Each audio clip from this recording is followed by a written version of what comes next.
What is up, guys? Finally, will be the first episode of Kuya Talks podcast. No, finally nagawa ko na siya. And the thing is, this is supposed to be dalawa kami supposed to be dito for this podcast, but unfortunately, wala yung kapatid ko. And as you can see, na this was supposed to be me and him. No, pero I don't want to wait any time longer. No, feel like hot na ako. Just kidding. Anyway, gusto ko kasi masimulan, no? Kasi the more na pinapatagal namin na procrastinate, diba? So, the thing is, we planned this for months, pero hindi nagtutugma schedule namin. We don't have time to plan it. Ganon. Kasi, wala, busy siya with his grind. I'm busy with my own grind. And actually, earlier today, I was like deciding na I wanna do something for me, no? I want to do something for something that I could build, no? And then it ended up na, okay, it hit me na I can do the podcast myself. Diba? Kaya ko naman gawin yan. I can talk to the camera. I can tell you guys na, okay, nagsimula na kami, diba? So, bakit nga ba may Kuya Talks podcast? Bakit ba kami nag-exist? Okay? Ayun yung number one question eh. Like, ano ba meron sa inyo? Ano ba meron sa amin? Di ba? Di mo naman kami kilala. Di ba? Di nyo naman kilala yung brother ko unless you know us somewhere. Di ba? Why would I listen to these people? Di ba? That's a very, very interesting very interesting topic to talk to dive into. I mean, because Kuya Talks, I became a kuya to my brother. Di ba? Naging kuya ako sa kapatid ko. And I believe he respects me as a kuya. Diba? Na there are instances na ganito kasi yung situation namin. If may gusto siyang gawin, I always wanted to prove it. For example, one time pinangarap niya maging e-sport pro. Kasi during the time na kaka-addict niya mag-Valorant, and I was like, yeah, I can do an e-sport pro. And then I ended up becoming part of an e-sport team, pero hindi sa Valorant. Na. Sa ibang game tayo, naging part ng e-sport team. I don't know, yung journey namin parang, yun eh, parang we wanted always to prove something, ganun. And it's very interesting kasi at the end of the day, we happen to make it work. We happen to make it happen, diba? So, ayun nga, one of the things na pwede namin ikwento in this podcast na may mga ganun kaming instances, no, in life na may situations na gusto kami or may target kaming gustong abutin, and then we happen to make it happen. Gets mo?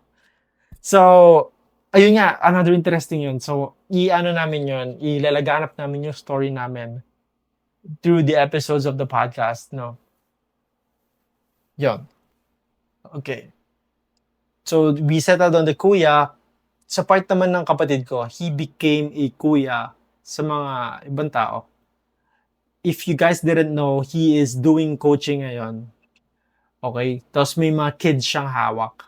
So basically, he became a mentor at the same time kuya sa mga nasa taong paligid niya. He's doing things na much more than other kids out there, other people on his age are doing. And then, he is going well and way beyond, no, sa expectations sa kanya. Grabe rin yung grind niya in life, and that's why I respect him as well on that aspect, no. And then the thing is the importance of starting, no. Siguro ayun yung pinaka highlight sa akin for today's podcast is that the importance of starting. Because this year, when we started the year, we have nothing. Kasi I started the year, I happen to have dengue, no? Like literally after New Year, nagka-dengue ako.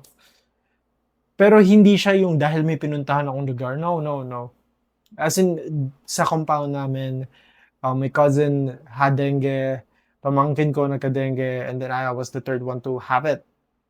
By the time na nagkaroon ako ng fever, yun na, pina-check na agad yung, pina-dengue test na agad ako if I'm positive. And it turns out, positive ako for dengue. And then after that, yun, after 1 to 2 days, hindi, pina-admit ako agad after the confirm na nagka-dengue ako. And then I focus on recovery for January to February. So basically, I'm starting from scratch. Kasi last year, I just finished my school last year on college, no? Since kakatapos ko lang, I didn't get into a job right away. And because I was a summer graduate last year. Ganun. And then after the summer graduate, I didn't have a chance to get a job. And I was like, okay, next year na maghanap. Pero pagdating ng 2025, bigla ako nag-dengue. So, diba? What are the odds? So the thing is, sobrang challenging sa akin kasi I am getting older na, no? Pero not too old, no? Like, too old na, sobrang tanda na, no? On my age, sobrang tagal ko sa college. I spent 6 years in college, no? Na supposed to be 4 years lang. So, bakit Christian? Bakit ka nag-spend ng napakatagal sa college, diba? Ako, I was in accountancy for 4 years. And then I decided to shift. Diba? Pero that story, sa ibang podcast sa ibang episode na natin ikwento. Pero yeah, I spent 4 years in accountancy and then shifted to marketing. And then I finished marketing by summer last year. Yan. It's been a long journey, pero alam mo yun, yung mga trials, yung mga experience ko during the time, I can share it eventually, no? Pero for now, let's hold it off. Something to look forward for the next upcoming podcast, no? So, for now, yun nga, the importance of starting. Nati-trail off ako, guys. Ito yung sabi ko, ito na yung topic ko. Tapos bigla akong magkukwento. And then lumilipad. Okay. Okay, importance of starting. Mahalaga kasi, yung may laki yung instances kasi na ang dami mong plano, no? Sobrang overwhelming na ng plans mo and eventually, hindi mo tinutuloy no? For whatever reason, tatamarin ka na, mawawala na sa isip mo, diba? Kasi you keep pushing it off no? That's the challenge na experience ko for me. Na lagi ko pinupush off na okay, magsa-start na ako, magkakawa na ako content, ganyan. Sinasabi ko pa sa iba para may accountability ba. Pero eventually parang I was like, wait lang, bukas na lang, ganun. And then, hindi ko na siya nagagawa, diba? And that is not a good sign, diba?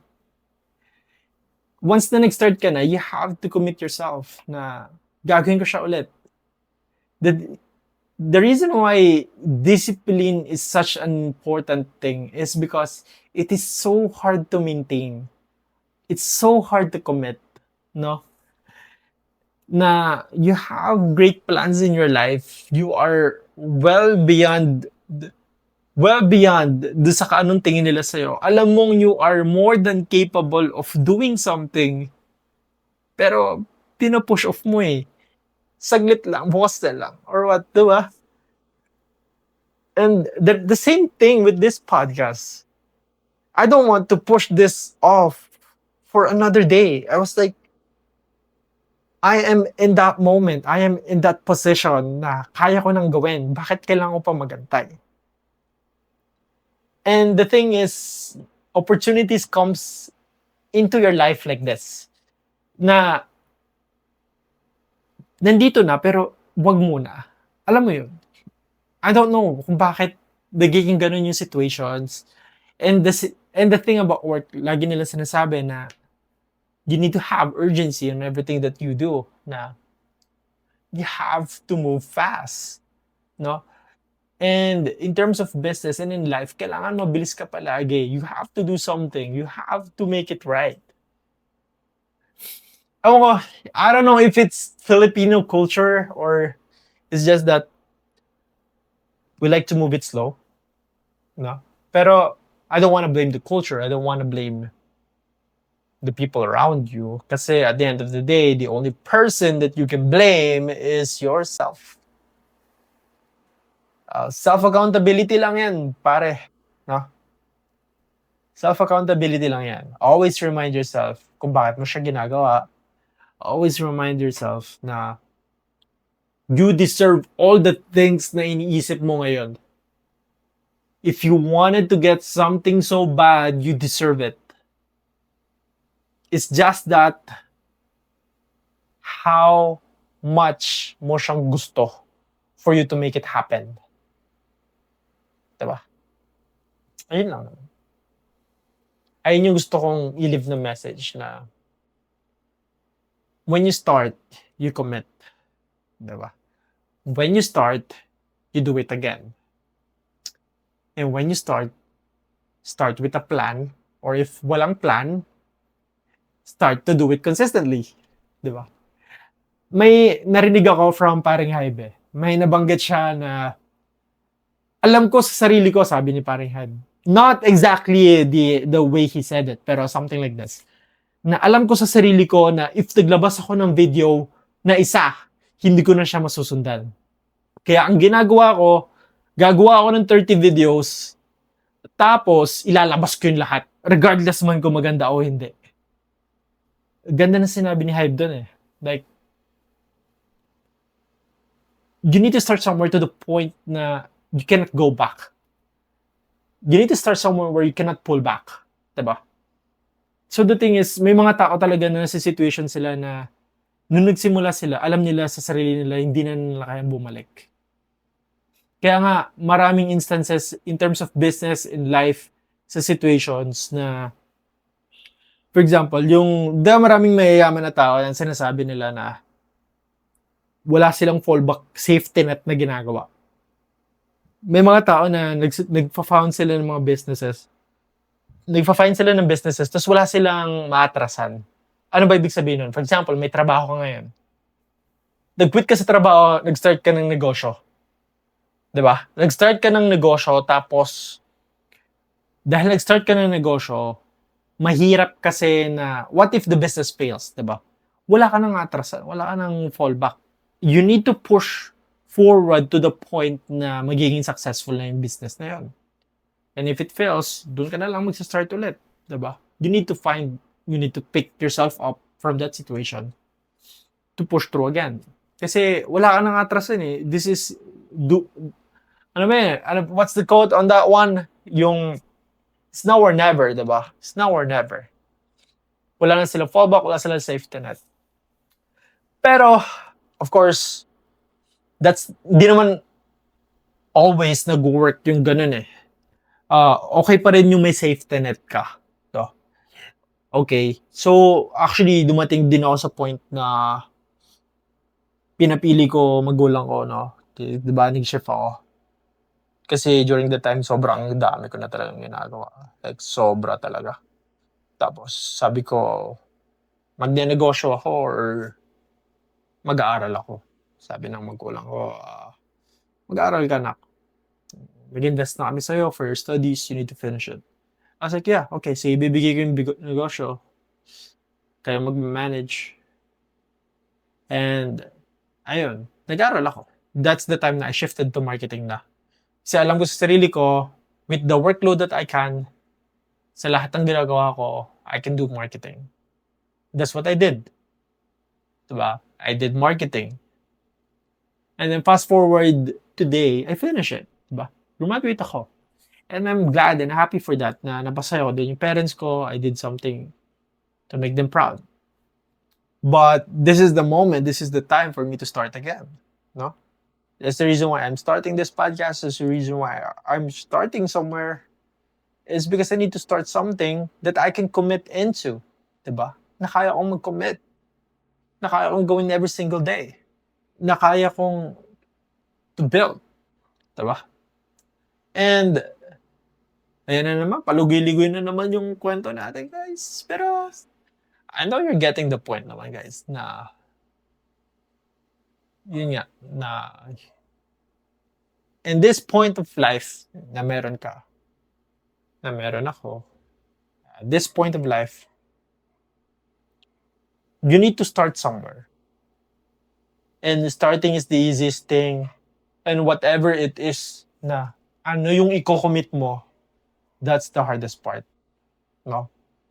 Pero for now, at this starting point, at this starting line, habang madali pa, simulan mo na. Kasi ang mahirap sa tao, men, simula pa lang, starting point pa lang, inatrasan na, inaayawan na. Konting paghihirap lang, I don't want to do this no more. Hindi naman kailangan ganun, guys. No? And I hope na you find it in your heart kung ano yung gusto mong i-commit, no? Na gusto mong simulan, na alam mo sa sarili mo na matagal mo nang pinupush off, no? So, alam mo yun sa sarili mo, and I hope you find that, no? And I guess dun na tayo magtatapos for our first episode, guys. I'm not sure kung this would be good or not. I don't know. Pero sige. For first episode, this is just a trial run. Pero yeah, interesting. May insights na ako na naibigay kahit pa paano.